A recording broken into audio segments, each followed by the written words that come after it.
Hey guys, what's up? Hey, Jeff Hansen here. I got an incredible topic today. What we're talking about today is 3 success habits of highly successful people. Okay? 3 success habits of highly successful people. And I'm gonna tell you, I was really excited about this because there's 3 things that you can actually do right now. You don't have to wait. It's not something you need, or you need this to do that or whatever. You can do it right now. You can start immediately right after the video. And of course, those that don't know me, my name is Jeff Hansen, aka the Silver Fox. Silver Fox because of the hair. You know, hair. And, oh well, I had a goatee. I shaved it. Okay, but let's get into the topic real quick. Let's not beat around the bush. Okay. Also, you should, if you hear anything you like and brought some value to you, hit the like and subscribe button. If you're on YouTube, hit the like and subscribe button. If you see this in one of my Facebook groups, 365 Days of Fitness Challenge, or my Facebook page, simply friend me and be a friend, and you can get the notifications for every show, because I have a live talk show. This is not the live talk show, but this is a video. But I have the live talk show every night, 7 days a week, Monday through Sunday, 7 to 8, okay? And you can get all of my content, okay? All of the videos, okay? So, let's jump right into it. Boom! Okay? 3 success habits of highly successful people. Okay? First one is this. Be open to risk, or take risks, but be open to calculated risk. Meaning, you don't make foolish decisions. Don't go get all your money and put on a racehorse and wishing it wins. No. Or take all your money and put in the lottery. No. Calculated risk. Meaning risk that you have some semblance of control over. Okay, because to take no risk is probably the riskiest move ever. When you take no risk, that's like you're looking to live phenomenally. You're looking to live a very successful lifestyle, and with no risk, that's impossible. And that's one of the things I noticed about people that are not successful and people that are successful. People that are successful look for calculated risk. See, buying a house is a calculated risk. Buying an investment property is even a greater calculated risk. Okay? Successful people, they'll go, do you have benefits? And will I get paid every week? Where the highly successful says, if I perform, will I get paid? And the greater I perform, the greater I get paid. They look forward to that. But those that are not, they're not, they're risk adverse against risk, they don't do that. But then they're low risk, low reward. High risk, high reward. And the best kind of risk is a calculated risk, where it's a risk, a smaller risk, but it's a great big reward. Those are the ones you look for. So be open to calculated risk. Because I'm going to tell you something. Jim Carrey had a story about his family, which I thought was so powerful. He said that his father had a natural gift of comedy. So what he would, at parties and things like that, family gatherings, he'd have people in stitches rolling on the floor laughing. So he said his father could have been a great comedian. But he didn't take that risk. He knew it was a risk, and he decided not to take it. He became an accountant instead. A nice, safe accountant job, right? He ended up getting fired from that accounting job, and their family struggled to make ends meet, struggled to put food on the table.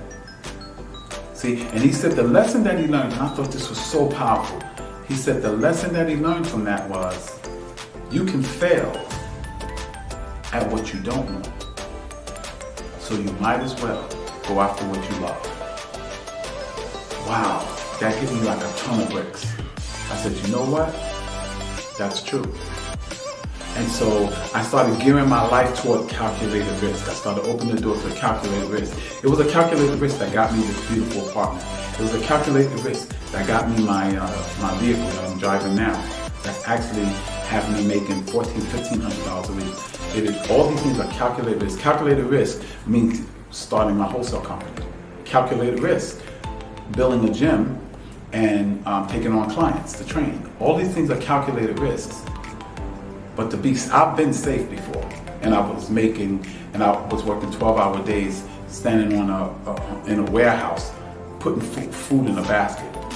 I've taken the safe way, and I ended up struggling every single day to make ends meet. No. I'll do it the way my mentor told me. Calculate the risk, Jeff. Calculate the risk, calculate the reward, and if it's worth it, take the risk. Okay? 2. Number 2 habit of highly successful people. Think big. Think big. There's a book that I read years ago called The Magic of Thinking Big. I've read it recently too. The Magic of Thinking Big. The magic of thinking big is, if it's not big enough, it doesn't create that excitement that gets you up early, to make you work harder than you've ever worked, to make you train harder than you've ever trained. It gotta be big. If it's not scary, it's not big enough. If it doesn't scare the people around you, and the people around you start laughing at you because you set that goal or that dream or that aspiration, it's not big enough. Do you not know it takes just as much strength to shoot for something small than to shoot for something big? But you know what the difference is? If you get something small, what do you got? You get something big, you got something that satisfies you, something that make you say, oh man, it was worth it. I remember it was a New Year's morning. I got up and I just started running. I wanted to run, and I went out running. And I said, this year I want to do something that I've never done before. And I wanted so far out of my comfort zone. Oh my God, I want it to terrify me. So I said, I'm going to run a marathon. The most I had ever ran was the 5 miles I ran in the Marine Corps. I'm going to run a marathon. So then, I didn't even know how much a marathon was. So I went and looked it up. 26.2 miles. I said, Lord have mercy. What? Man, boy, are you crazy? Especially, you're 49? You going to run your first marathon? You crazy. You know what? I'm gonna do it. So I made up my mind. Started downloading the stuff and reading marathon books, watching marathons, watching those Africans who are amazing. And I started training. At first I ran around the block, ran half the block, walked half the block. Then I could run the whole block. Then I could run 3 blocks. Then I could run a half a mile. Built up. Got to the place. I ran a marathon. When I ran across that finish line, and they give you your finisher's medal, yes! Felt good about it. Yes! All the pain. Yes! All the soreness. Because it was worth it. And what if I set a goal to run 3 blocks? Duh. Right? So, magic of thinking big. The magic of thinking big is that it makes you grow. It will demand that you grow. It will demand that you become more resourceful. It will demand that you make more money. It will demand that you study harder when you set bigger goals. And it will demand you evolve into what you dream to be. Because if it's big enough, you gotta realize you're not big enough at that time to have it. See, I had to grow and expand to run that marathon. I have to grow and expand to go skydiving. And you're gonna have to grow and expand when you set the goal or the dream or the aspiration big enough. And don't listen to those people that cower and play it so safe. That's why they never change. 5 years, they'll be the same person. 10 years, they'll be the same person. You want to evolve in all that you can be. And only pressure does that. And pressure comes by dreaming and going after goals and dreams and aspirations that are outside of your comfort zone. Outside of what you can presently do. I was talking to some guys in the gym, and I was squatting and I got stuck and I had to throw the weight off. And guys was like, yo, man, you gotta be careful, man. I said, no. I said, you don't understand. That set right there is what I came to the gym for. Because that set showed me showed me that I was not where I needed to be. And now I have a target. I said, that's what I come to the gym looking for. Failure. Because failure inspires me to be greater. See, it might look like a mountain now to you, and that's because you're at the size that you are. But see, the mountain can't grow, but you can. That mountain can become your molehill if you keep growing and following. And the only way you do that is you go for something that's bigger than what you're used to. You have to think big.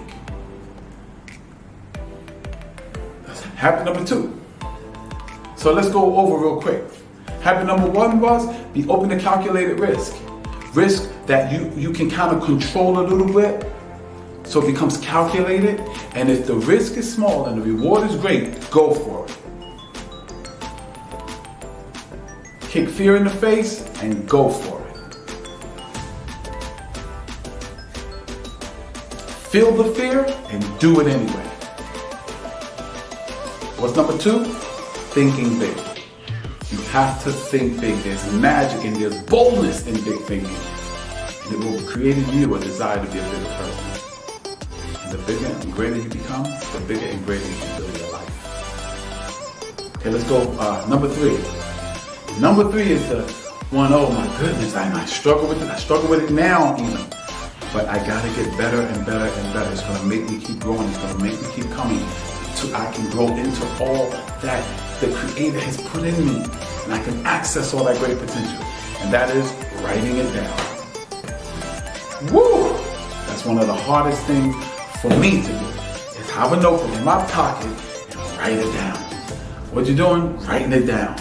What are you writing down? What I gotta do tomorrow. What are you writing down? The goals for myself physically, the goals for myself financially, the goals for myself spiritually, the goals for myself weight-wise, health-wise, blood pressure-wise. You know, I set those goals, my savings goals, my investment goals, writing them down, And actually writing it down, I said in another video on YouTube, on my YouTube page, is writing things down is the first act of creation that takes something out of your headspace and putting it into the physical world. It becomes the blueprint. And if you keep following and keep growing and keep coming, and guess what? That becomes starts to blossom into the manifestation of that thing that was once in your head. And remember this, as long as it's in your head, it's a wish. It doesn't become a goal until you write it down.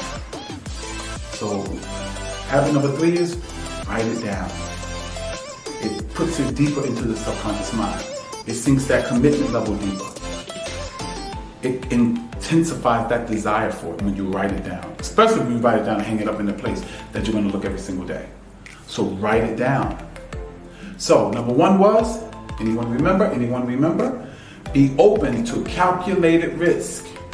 Be open to calculated risk. You cannot play life safe. No one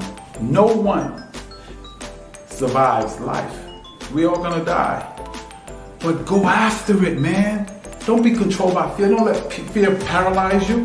Let fear galvanize you to become all that you need to be. 2, what's number 2? Thinking big. You have to think big. There's magic and there's magic in it. Magic and boldness in it. You become greater when you think big. Your compensation is so much better when you think big. And remember, it takes just as much strength to think big as to think small. But here's the problem. What if you accomplish what's small? It's small. But if you accomplish what's big, there's a sense of satisfaction, there's a sense of greatness, there's a sense of accomplishment that you have. And remember, if what you're thinking about, if the goal you set or the dream you set, if it doesn't scare you, it's not big enough. If people are not laughing at you because they think it's foolish, it's not big enough. It has to have the power in it to embarrass you. Think big.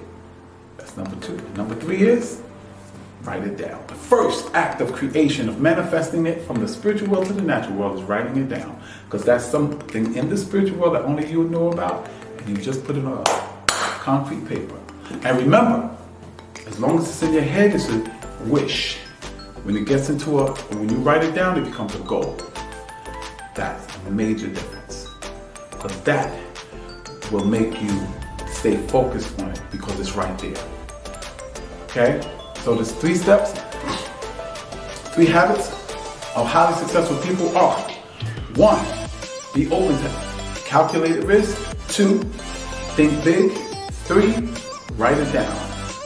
Okay, this is Jeff Hansen, aka the Silver Fox. And remember, if you want to subscribe to our channel, go on the channel, check out some of the videos. Got a lot of good content on there.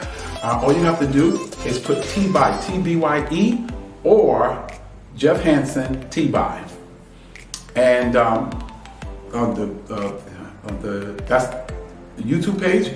Make sure you subscribe, hit this, the notification bell so that you'll get our notifications when the show is on. The show is on every night, and it's a live show from 7 to 8 p.m.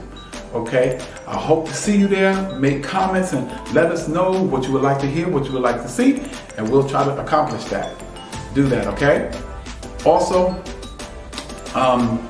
if you watch the show in its entirety when you're on YouTube, we oftentimes give you free audiobooks and free resources that will help you become you 2.0, to go from you 1.0 to you 2.0. Because on our show, we believe that if we give you tips and share tips and strategies with you to help you become the best you ever, you'll build your best life ever. So God bless you, and may heaven smile upon you. Peace.